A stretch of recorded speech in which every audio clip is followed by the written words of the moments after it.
Уйгуры Монгольской империи. Юань-Ши. Хроники династии Юань. Том 130. Жизнеописание 17. Уйгур Аргун Сали, советник Хубилая, определивший наследника трона Монгольской империи Юань.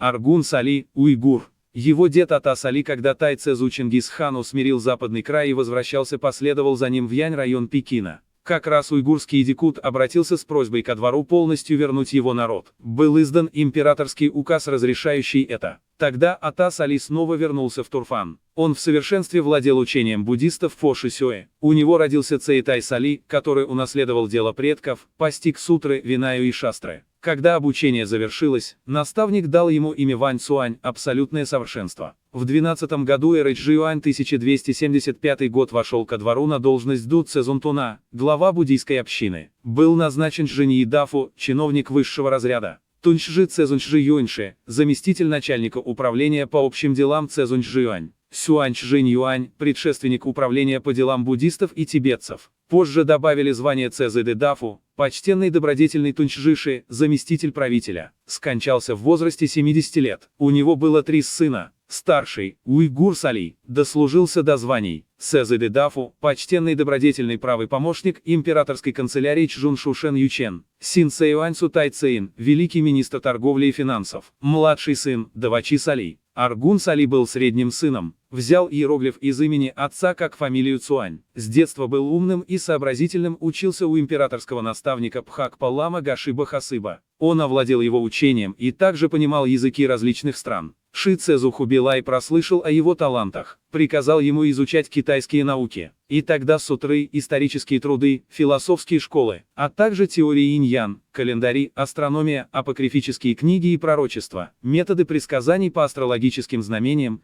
медицины и техники, все эти учения были им глубоко изучены. Позже служил наследному принцу Чинкиму, вошел в императорскую стражу и был глубоко ценим. В 20 году эры Чжи Юань 1283 год некий западный монах заявил, что умеет распознавать астрономические явления Тиньсян. Но переводчики не могли понять его речь. Император Хубилай спросил у приближенных, кто может с ним поговорить. Придворный уйгур Таргул ответил, это может Аргун Сали. Его немедленно призвали и после дискуссий и опровержения доводов, монах полностью сдался. Император обрадовался, приказал Аргуну нести стражу во внутреннем дворе. Как раз тогда некий человек из Цзинани сообщил, что члены императорской семьи царства Сун подняли мятеж. Император приказал отправить послов схватить их и доставить ко двору. Посланец уже выехал, Аргун Сали поспешно вошел ко двору с увещеванием. Этот человек лжет, послов отправлять нельзя. Император спросил, почему ты так говоришь? Аргун ответил, если это действительно мятеж, то как же округи и уезды об этом не знают? Этот доносчик, минуя округа и уезды, пришел прямо ко двору. Наверняка это их личный враг. К тому же Цзинань только побежден. Народ напуган и не подчинился окончательно. Стоит ли из-за пустых слухов, распускаемых мелкими людьми, сразу же арестовывать? Боюсь, тогда каждый человек будет чувствовать себя в опасности, что лишь сыграет на руку доносчикам. Император прозрел, отозвал посла назад, приказал заковать в кандалы доносчика и отправить в округ для суда. Доносчик немедленно признал вину. Действительно оказалось, что он ранее одалживал деньги, но они не давали, и он оклеветал их. Император сказал, если бы не твои слова, я чуть не совершил ошибку. Жалею, что так поздно назначил тебя. С тех пор приказал Аргуну ежедневно быть рядом с ним. В 21 году правления 1284 год Аргун был повышен до Чиоле Дафу, чиновника высшего разряда. Цзо Ши Фэн Юэ, левый распорядитель церемоний. Аргун убедил императора, что для управления Поднебесной обязательно нужно использовать методы Конфуция. Следует привлекать ученых конфуциан, обладающих знаниями дао, искусства и ремесел с гор и рек, чтобы иметь резерв для назначения на должности. Император похвалил и принял его совет, отправил искать достойных, основал Цзисяньгуань дворец собрания мудрецов Академию Ханьлинь для их приема. Осенью, в 9 месяце, отдал распоряжение об управлении Академией. Аргун Сали сказал, «Ваше Величество только что учредил Цзисянь для ученых мужей. Теперь следует выбрать сановника с большим весом и авторитетом, чтобы возглавить его и провести новый смотр. Попросил назначить Саримана министра общественных работ Сыту ответственным. Император согласился. Также назначили Аргун Сали, Джунундафу чиновник долга и покорности, Сюэше академик Академии Ханлинь Цзи Синьгуань, и одновременно сохранили должность в Тайшуюань палате астрономов, и должность Цзо Ши Фэнью распорядитель церемоний. Ученые, отозвавшиеся на императорский призыв, были размещены во дворце на полном обеспечении.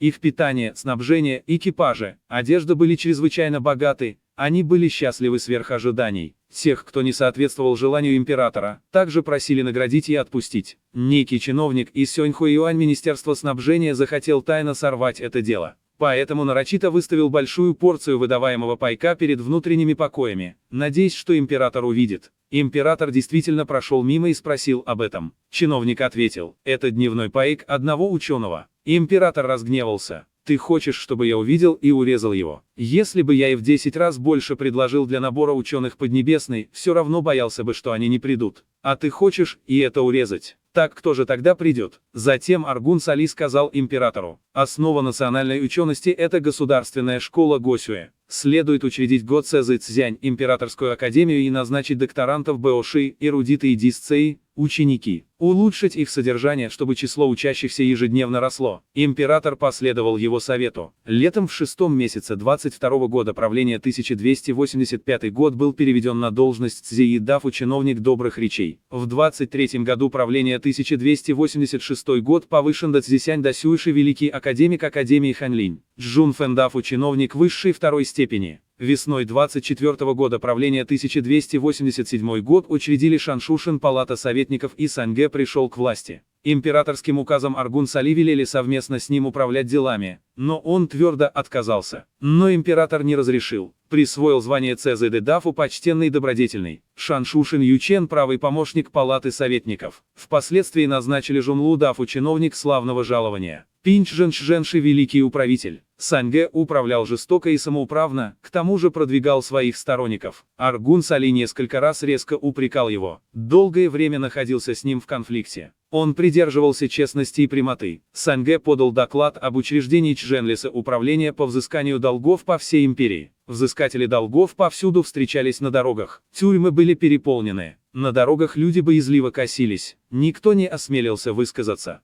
Как раз в это время в Бэйпине, районе Пекина, произошло землетрясение. Аргун Сали попросил упразднить Чжэнлисы, чтобы устранить небесное предзнаменование. В день издания указа об отмене Чжэнлисы народ ликовал. Вскоре Санге потерпел крах, был обвинен, а его имущество конфисковано. У Аргун Сали из-за связи с ним также конфисковали имущество. Император спросил: «Санге так жестоко управлял, почему же ты ни слова не сказал?» Аргун ответил: «Ваш слуга не то чтобы не говорил, просто мои слова не были услышаны. Ваше Величество сильно доверял Санге, а он опасался только меня. Ваш слуга несколько раз говорил, но мои слова не действовали. Это все равно, что тушить пожар, неся в охапке хворост. Это лишь усилит его жестокость. Решил лучше латать бреши в делах, чтобы не повредить великим основам государства. А Ваше Величество рано или поздно все поймет». Император счел это верным и сказал: «Мне очень стыдно перед тобой». Когда Санге стали казнить, чиновники все еще допрашивали его об Аргун Сали, и Санге сказал: «Я здесь потому, что не слушал его слов. Дошел до поражения. А он ни при чем». Император еще больше поверил в невиновность Аргуна,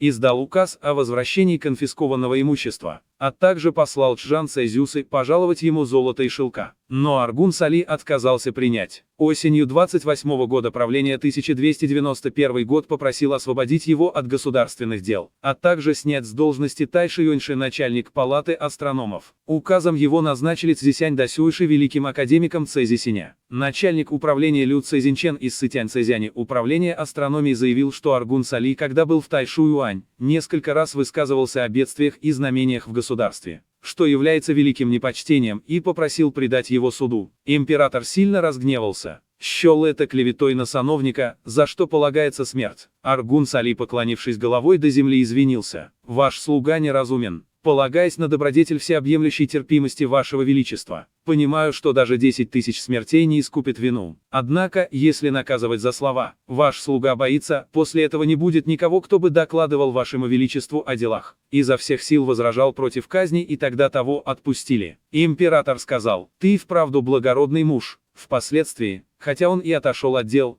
Иногда призывали его на всю ночь для обсуждения дел, и он говорил все, что знал. В 30 году правления 1293 год снова возглавил Тайшуюань. На следующий год император скончался. Чен Цзун Темур находился на границе. Императрица-мать Юй Цзуна, вдова Чинкима, приказала написать письмо, торопя Чен Цзуна вернуться и занять законный престол. Также приказала Аргуну возглавить Академию Ханьлинь. Цзи Синьюань управление чиновников ритуала для подготовки церемонии возведения на престол. Весной следующего года добавили звание Шоу Сыту, министр общественных работ, Ши начальник Цзи Синьюань, глава Тайшуюань. Изначально, когда Чин Ким Юй Цзун скончался, Хубилай хотел определить наследного принца, но не знал, кого назначить. Спросил у Аргун Сали, тот сразу же назвал Темура Чен Цзуна. И еще сказал, что Темур человеколюбив, почтителен, уступчив и бережлив, и его следует назначить. Тогда великий план был решен. Темур и императрица Юй Цзун об этом ничего не знали. Они несколько раз призывали Аргун Сали, но тот не пошел. Темур командовал армией на северной границе. Когда император Хубилай послал Аргун Сали преподнести Темуру печать наследного принца, тогда он лишь один раз посетил резиденцию Темура. Когда Темур взошел на престол, он сказал Аргуну: «Когда я был в своей резиденции, кто не желал служить мне? Лишь ты, хоть и призывал, не приходил. Теперь я понял, что ты и вправду обладаешь качествами великого сановника». С тех пор, призывая его к трону как друга на «ты», а не по имени или должности, и позволял сидеть как князьям крови. Однажды сказал приближенным: «Что касается Пинчжена, великого управителя Аргун Сали, то он и вправду всесторонне одарен. В наше время, пожалуй, нет ему равных». На третий год эры Дады 1299 год его снова назначили Чжуншу Пинчжен Чжэнши, великий управитель императорской канцелярии. На 11-й год эры Дады 1307 год он скончался в возрасте 63 лет. На 4-й год эры Янью 1317 год посмертно пожаловали звание Туйчжун Цзали и Лян Гунчень, заслуженный, поданный, верный помощник, просвещенный и доблестный. Тайши, великий наставник. Кайфуй Тун Саньцы, открывающий дворец, равный 3 гунам. Шанчжуга, высший столб государства.